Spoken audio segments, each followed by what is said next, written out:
कहानी की शुरुआत में हम बिल नाम के एक हैकर को देखते हैं जो इस वक्त पुलिस के सीसीटीवी सिस्टम को हैक कर रहा था। तभी एक ऑफिसर को अपनी स्क्रीन पर कुछ हलचल महसूस हुई, मगर वो कुछ समझ नहीं पाया और उसे लगा कि ये कोई मामूली सी बात होगी। उसी पल अचानक एक अलार्म बज उठा जिसने पुलिस को सतर्क कर दिया और पता चला कि एक बड़े बैंक में कुछ गड़बड़ हुई है। ये देख उन्होंने तुरंत सबसे बेहतरीन टीम को वहां भेजा और स्पाइस नाम के अपने एआई सीसीटीवी सिस्टम को एक्टिवेट कर दिया। कंप्यूटर ने शहर के हर कैमरा को चेक किया और चोरों की कार ढूंढ निकाली। जब उन्होंने चोरों को देखा तो उनके हाथ बिल्कुल खाली थे। फिर कई पुलिस की गाड़ियां उस तरफ दौड़ पड़ी, मगर वहां पहुंचे तो सड़क बिल्कुल खाली मिली। स्टेशन में मौजूद ऑफिसर्स को अभी भी स्क्रीन पर चोरों की कार दिख रही है और आखिरकार उन्हें एहसास हुआ कि उनका कंप्यूटर भी हैक कर लिया गया है, जिसका मतलब था कि चोर पहले ही भाग चुके हैं। अगले दिन पुलिस को पता चला कि सिर्फ एक ही तिजोरी को लूटा गया है, जो कि एक अमीर बिजनेसमैन की थी जिसने अपनी 500 करोड़ डॉलर की क्रिप्टो अकाउंट का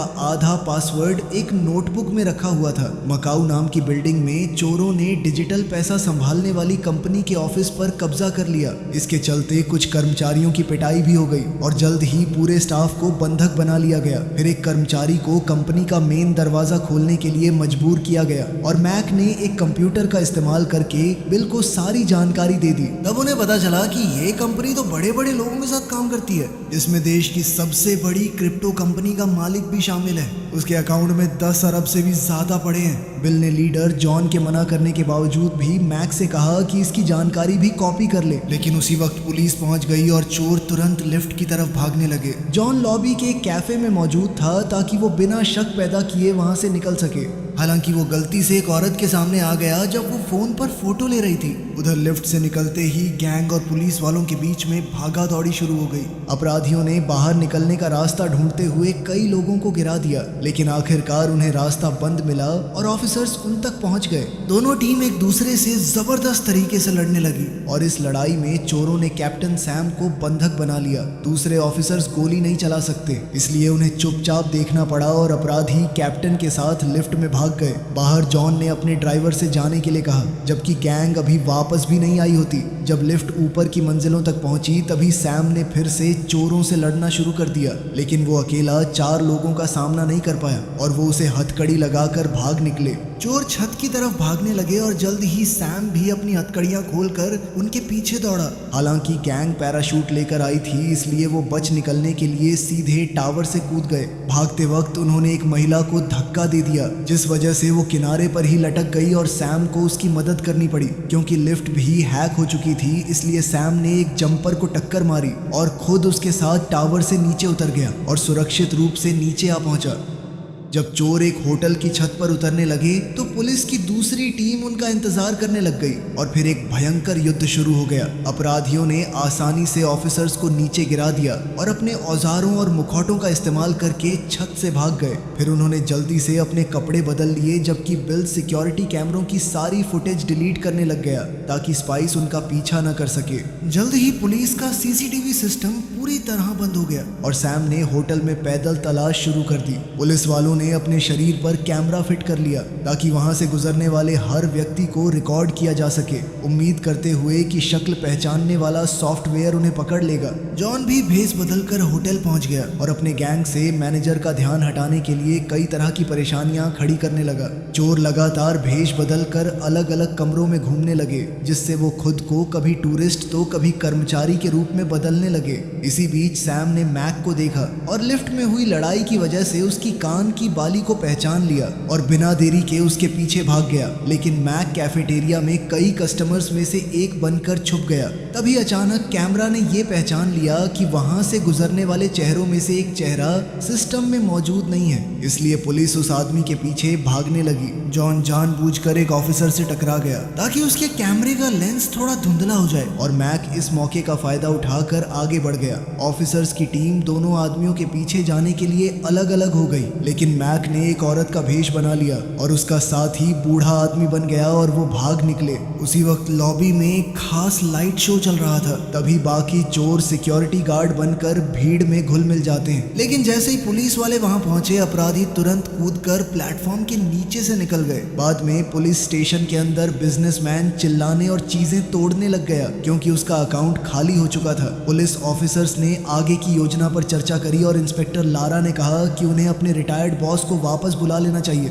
सैम ने कहा कि एक बूढ़ा आदमी एआई ट्रैकिंग से कैसे निपटेगा, लेकिन लारा ने उसे याद दिलाया कि स्पाइस अब बेकार हो चुका है क्योंकि उसे हैक कर लिया गया है। इसलिए उन्हें किसी ऐसे इंसान की जरूरत है जिसे पुराने तरीके से पुलिस का काम करना आता हो। फिर ऑफिसर्स ने रॉक और हेलन को दिग्गज एजेंट वोंग को वापस लाने भेजा, जिसकी फाइल अद्भुत कारनामों से भरी हुई थी। वो एक स्पेशल ऑफिसर था जिसका दूर दूर तक कोई मुकाबला नहीं है, लेकिन उसके करियर में एक दाग था कि उसकी वजह से उसके पार्टनर को अपनी जान गंवानी पड़ी थी। जब वो दोनों वोंग के पड़ोस में पहुंचे तो वो ये देख हैरान हो गए कि वोंग बस कुत्ते घुमा रहा होता है। हेलन वोंग का पीछा करते करते एक कैफे तक चली गई और दिखावा करने लगी कि जैसे वो बस एक स्टूडेंट हो, मगर वोंग उसकी टेबल पर बैठ गया और उसने बताया कि उसने हेलन और रॉक को पूरे दिन उसका पीछा करते हुए देख लिया था। वोंग को उसका नाम भी पता होता है। फिर पता चला कि हेलन वोंग के मरे हुए सबसे अच्छे दोस्त की बेटी है और बचपन के बाद से उनकी मुलाकात नहीं हुई थी। वोंग उसे उसके पिता का बैज नंबर विरासत में लेने के लिए बधाई देता है और फिर उन सब गलतियों की लिस्ट बताता है जो इन दोनों ने वोंग का पीछा करते वक्त की थी। उसने रॉक का बैज भी बिना उसे पता चले चुरा लिया था। कुछ देर बाद वोंग स्टेशन पहुंच गया और पुलिस की इकट्ठा की हुई सारी फुटेज देखने लगा और सिर्फ कुछ मिनटों तक फुटेज देखने के बाद ही वोंग ने सारे चोरों को पहचान लिया, क्योंकि उन्होंने कभी ना कभी सीसीटीवी कैमरा की तरफ देखा था, ये चेक करने के लिए कि वो अभी भी ऑन है या नहीं। इधर अपने ठिकाने पर जॉन ने बिल को बर्बाद हुए वक्त के लिए पीटना शुरू कर दिया, क्योंकि इस वजह से वो लगभग पकड़े गए थे। जब मैक उसका बचाव करने की कोशिश करने लगा तो जॉन ने उसे भी गुस्से से धक्का मारा, क्योंकि सालों तक अंधेरे में रहने के बाद वो कैमरा में पकड़ा गया था। तभी एक लड़ाई शुरू हो गई और जॉन ने चाकू निकाल लिया, इसलिए सभी चोरों को मिलकर उसे शांत करना पड़ा। चोरों की जितनी स्क्रीनशॉट्स मिल सकती थीं उन्हें इकट्ठा करने के बाद वोंग ने एक लंबे कोट वाले आदमी को नोटिस किया जो फुटेज में बहुत बार नजर आ रहा था। पुलिस को वो तस्वीर मिलती है जो उस औरत ने ली थी और सबने ही निष्कर्ष निकाला कि ये आदमी भी गैंग का हिस्सा था। तभी वोंग को एक पुराने एजेंट की याद आई जिसे शैडो के नाम से जाना जाता था, जिसने युद्ध के दौरान एक एलीट असैसिनेशन की टीम में सेवा दी थी। उसने दौलत की तलाश में सेना छोड़ दी थी और 1999 में बिना कोई निशान छोड़े गायब हो गया था।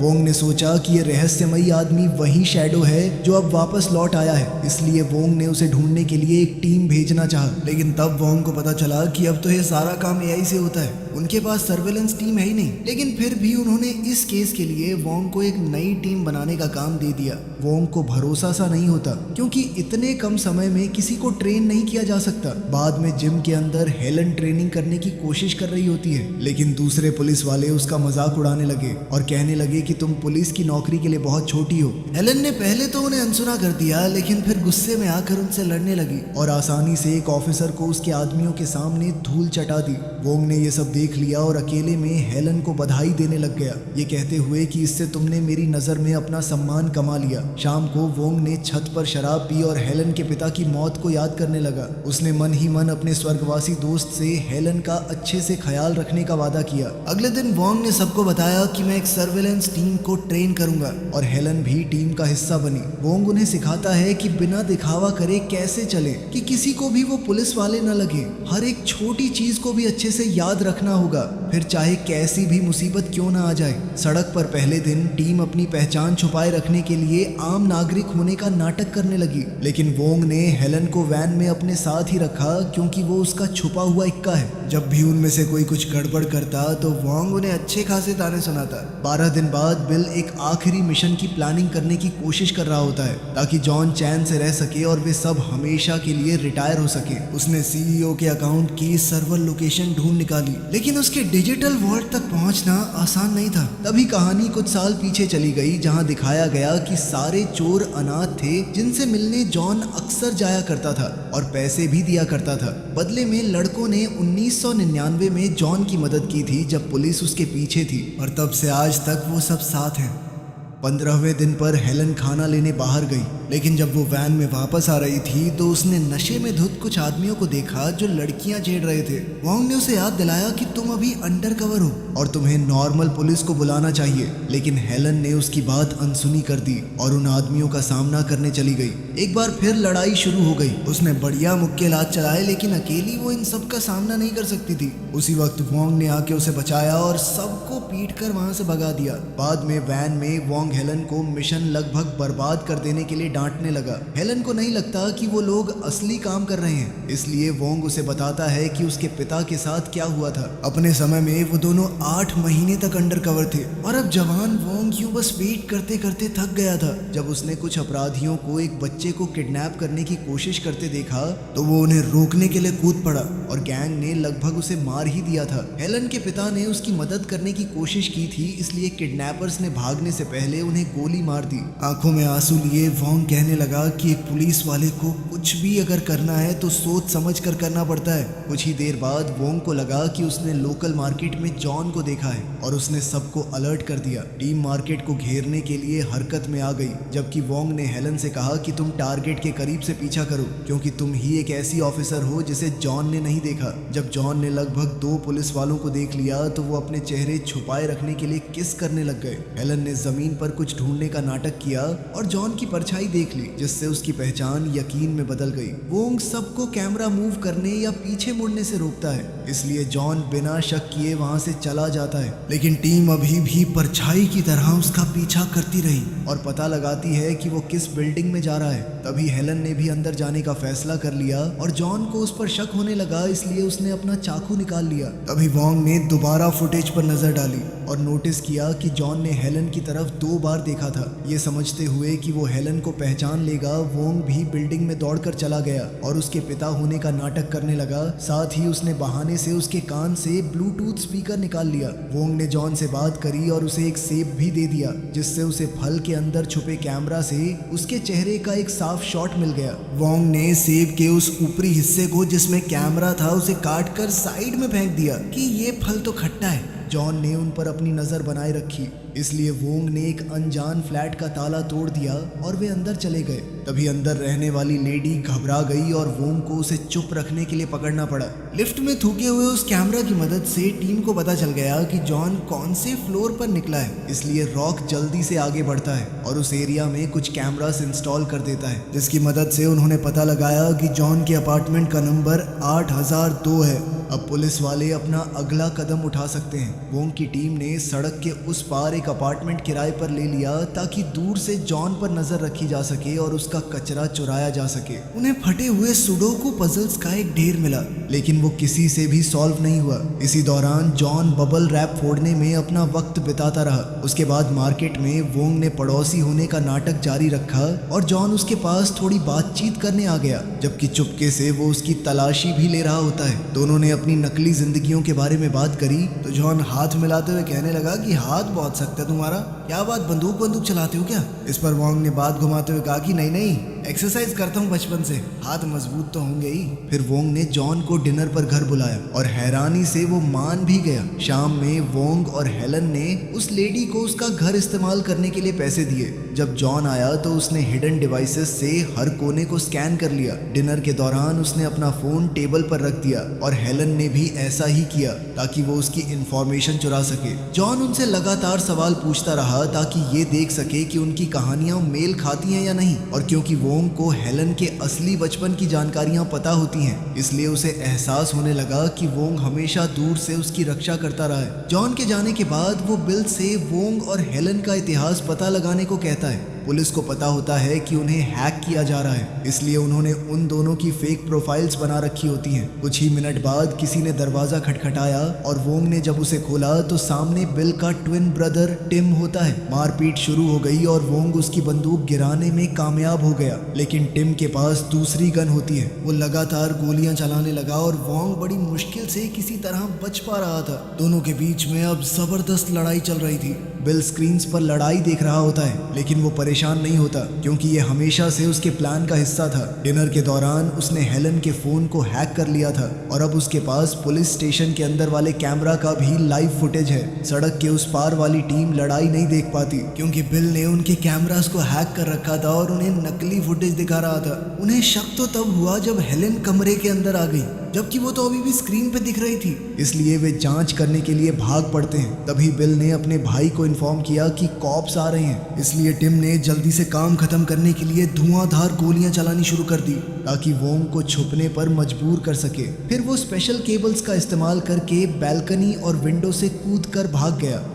अगले दिन सर्विलांस टीम दोबारा सड़क पर लौट आई, जबकि दूसरे पुलिस वाले जॉन के अपार्टमेंट की तलाशी लेने लगे। वहां बबल रैप से भरी एक अलमारी मिली, जिसे देख वोंग को एहसास हुआ कि ये सुडोकू पजल्स से जुड़ा हुआ है। तभी अचानक वैन को एक ट्रक ने टक्कर मार दी, जिससे वैन घूमते हुए पुलिस बिल्डिंग में जा घुसी। ट्रक 2 हिस्सों में टूट गया और वैन को दोबारा टक्कर मारकर सबको बेहोश करने के बाद बदमाशों का एक झुंड बाहर निकला और उन्होंने हमला कर दिया। कई ऑफिसर मारे गए और बम से पुलिस कार्स को उड़ा दिया गया। लारा समझ जाती है कि ये सब उन्हें भटकाने के लिए ही किया होगा, इसलिए उसने सर्विलांस टीम को सड़क पर बने रहने के लिए कहा ताकि जॉन को ढूंढा जा सके। हेलन होश में आई और उसने वोंग को कार से बाहर खींच लिया, फिर एक गन उठाकर लड़ाई में शामिल हो गई। उसने जबरदस्त निशानों के साथ कई बदमाशों को गोली मारकर गिरा दिया। जल्द ही वोंग भी होश में आ गया और उसने हेलन के साथ मिलकर रूम में बचे हुए आखिरी आदमियों को हरा दिया। फिर वोंग को समझ में आया कि उन सुडोकू पजल्स के ऊपर ब्रेल में कोड था, जिसे जॉन ने बबल रैप का इस्तेमाल करके सुलझाया था।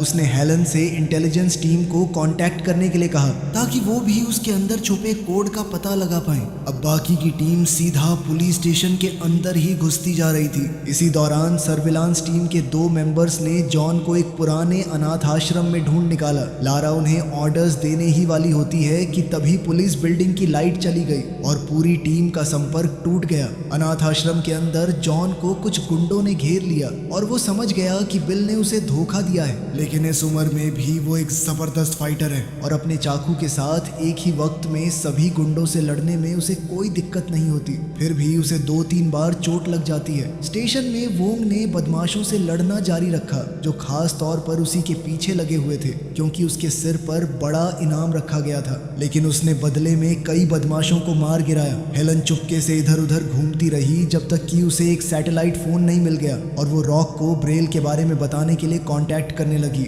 लेकिन एक बदमाश ने उस पर हमला कर दिया। दोनों में काफी लड़ाई हुई और बहुत जद्दोजहद के बाद हेलन बदमाश औरत को खिड़की के बाहर फेंक कर जीत गई। खुशकिस्मती से बैकअप आ गया और पुलिस फोर्स ने आखिरकार लड़ाई खत्म कर दी। ऑर्फनेज में जॉन एक खतरनाक लड़ाई के बाद सभी गुंडों को मार चुका था। उसने गुस्से में कैमरा की तरफ अपना चाकू तान दिया, लेकिन तभी टिम वहां पहुंचा और कहने लगा कि ये मेरा आइडिया था। तभी बिल घबरा सा गया क्योंकि उसके भाई की मौजूदगी प्लान का हिस्सा नहीं थी। टिम समझ गया था कि जॉन को जिंदा रखना बहुत खतरनाक साबित होगा और उस पर लड़ने के लिए कूद पड़ा। वो दोनों ही बहुत अच्छे फाइटर्स थे। एक दूसरे का जमकर मुकाबला करते हुए वो एक खिड़की तोड़कर नीचे जा गिरे। टिम ने देखा कि उसके पेट में चाकू घुसा हुआ है। टिम ने उसके खिलाफ चाकू इस्तेमाल करने की कोशिश की, लेकिन जॉन ने उसे उल्टा घुमाकर अपने पसंदीदा बेटे को मार गिराया। पुलिस ने अनाथ आश्रम को घेरना शुरू कर दिया, इसलिए रोते हुए बिल के पास असली प्लान के मुताबिक धमाका करने के अलावा कोई और रास्ता नहीं बचा। कुछ समय बाद लारा ने वोंग और हेलन को बताया कि उसने सीईओ की क्रिप्टो को पिछले मिशन के बाद सुरक्षित रखने के लिए पुलिस स्टेशन के डिजिटल अकाउंट में ट्रांसफर कर दिया था। जब उन्होंने तिजोरी चेक करी तो वो खाली मिली। पता चला कि वो चोर अपना भेस बदल कर आए थे। वो बैकअप टीम का हिस्सा होने का नाटक कर रहे थे, इसलिए जब बाकी सब घायल लोगों को बचा रहे थे तब उन्होंने तिजोरी लूट ली। अनाथ आश्रम में जॉन मलबे से जिंदा बाहर निकला और टिम के लिए रोने लगा। तभी पुलिस ने उसे घेर लिया और उसने खुद को उन्हें सौंप दिया और कहा कि मैं अपना जुर्म कबूल करूंगा। स्टेशन में लारा ने दोबारा स्पाइस ऑन किया और कंप्यूटर ने जल्दी ही चोरों वाली वैन ढूंढ निकाली। पुलिस उनका पीछा करते हुए उसी होटल तक पहुंच गई, इसलिए चोर अलग अलग दिशा में भागने लगे। वोंग ने लॉन्ड्री रूम में बिल को ढूंढ लिया और दोनों में मारपीट शुरू हो गई। तभी 2 और चोर बीच में आ गए और बिल को भागने के लिए कहने लगे और कहा कि हम वोंग को संभाल लेंगे। वो दोनों जोड़ी में एक ही तरह से लड़ने लगे, इसलिए वोंग को उनका सामना करने में दिक्कत होने लगी। बाहर हेलन ने नोटिस किया कि एक बड़ा इवेंट हो रहा है। उसने अंदाजा लगाया कि बिल भीड़ में छुपा हुआ होगा, लेकिन वो उसे ढूंढ नहीं पाती। पुलिस वैन में सैम जॉन को उसका फोन वापस देता है और उसे बिल को कॉल करने के लिए कहता है। दुर्भाग्य से क्रिमिनल्स के डिवाइसेस ट्रेस नहीं किए जा सकते, इसलिए हेलन को फोन पर बात कर रहे आदमी को खुद ढूंढना पड़ता है। जल्द ही बिल समझ गया कि ये पुलिस वालों की एक चाल है और वो तुरंत दोबारा चलना शुरू कर देता है। हेलन को वोंग की बात याद आई कि कैसे उसने तुरंत पहचान लिया था कि एक आदमी कैमरे को बार बार देख रहा है। वहीं लॉन्ड्री रूम में वोंग ने एक औजार का इस्तेमाल करके एक चोर को बेहोश कर दिया और दूसरे को वॉशिंग मशीन में लॉक कर दिया। पुलिस वैन में जॉन ने ध्यान भटकाने के लिए फोन गिरा दिया और पुलिस वालों से लड़ना शुरू कर दिया। उसने एक ऑफिसर की गैस ग्रेनेड को एक्टिवेट कर दिया और अफरा तफरी का फायदा उठाकर सबको गिरा दिया। उधर रॉक ने हेलन को ढूंढ लिया और सर्च जारी रखने से पहले उसे अपने कान का स्पीकर दे दिया। जल्द ही वोंग ने बिल समझकर किसी और को इधर दबोचा, लेकिन बाद में पता चला कि बिल ने उससे कपड़े बदले थे। इस वक्त बिल एक ट्रेन स्टेशन में एंटर कर रहा था और रॉक उसके बिल्कुल पीछे था, लेकिन वो अपनी टीम को ये बता पाता उससे पहले ही जॉन ने वहां से गुजरते हुए उसे चाकू मार दिया। फिर जॉन ने बिल को पकड़ा और उसे भी दे दनादन कई वार करके मार डाला। मरने से पहले बिल ने उसे क्रिप्टो का पासवर्ड बता दिया। जब पुलिस लॉन्ड्री रूम में उन दोनों को अरेस्ट कर रही होती है तब हेलन रॉक को ढूंढ लेती है, लेकिन वो भी मर जाता है। कुछ समय बाद पुलिस के पास जॉन के बारे में कोई लीड नहीं होती क्योंकि चुराया गया पैसा मूव नहीं किया गया होता। वोंग ने बताया कि वो पुराने जमाने का चोर है, इसलिए हेलन को एहसास हुआ कि जॉन को क्रिप्टो कैश करना आता ही नहीं होगा। अब वो दोनों चुपके से उस बिजनेसमैन पर नजर रखने लगे और जब वोंग खाना लेने गया तब हेलन नोटिस करती है कि बिजनेसमैन एक होटल जा रहा है। वो उसका पीछा करती है और जान लेती है कि जॉन ने पासवर्ड के बदले पैसे मांगे हैं। उन्हें दोपहर में एक टी हाउस में मिलना होता है। अपनी टीम का इंतजार करने के बजाय हेलन अकेली टी हाउस चली गई और जॉन ने उसे तुरंत पहचान लिया। वो थोड़ा वक्त बर्बाद करने के लिए इधर उधर की बातें करती रही। जॉन ने उन्हें सुन लिया और जल्दी से हेलन को बेहोश कर दिया। फिर पिछले दरवाजे से भागने की कोशिश करने लगा, लेकिन वोंग पहले ही उसे बंद कर चुका था। वोंग ने जॉन का सामना किया जिसने अपने चाकू से लोगों को मारना शुरू कर दिया था। क्लाइंट्स घबरा गए जब दोनों आदमियों ने लड़ना शुरू किया।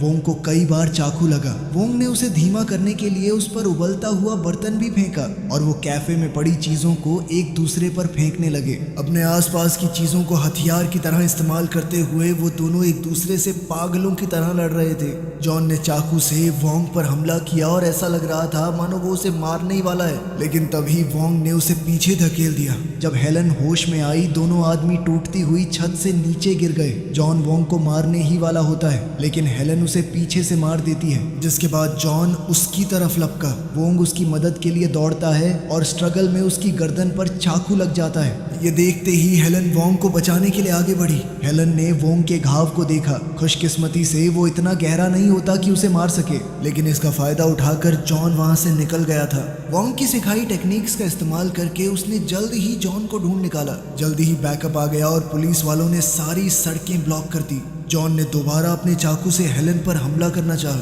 लेकिन इस बार हेलन ने उसकी चाल समझते हुए उसे नीचे गिरा दिया। अब वो अपनी आगे की जिंदगी जेल में गुजारेगा। इसी दौरान पता चलता है कि बिल और टिम का एक तीसरा ट्विन भी था, जिसे बचपन में फॉरेन पेरेंट्स ने अडॉप्ट कर लिया था। स्टेशन सिक्योरिटी कैमरा पर पासवर्ड सुनने के बाद वो क्रिप्टो अकाउंट अनलॉक कर लेता है और पैसे का इस्तेमाल वोंग, हेलन और जॉन पर बाउंटी रखने के लिए करता है, ताकि अपने भाइयों की मौत का बदला ले सके। वीडियो पसंद आई तो लाइक कर देना, चैनल को सब्सक्राइब कर लेना। मिलते हैं अगली वीडियो में।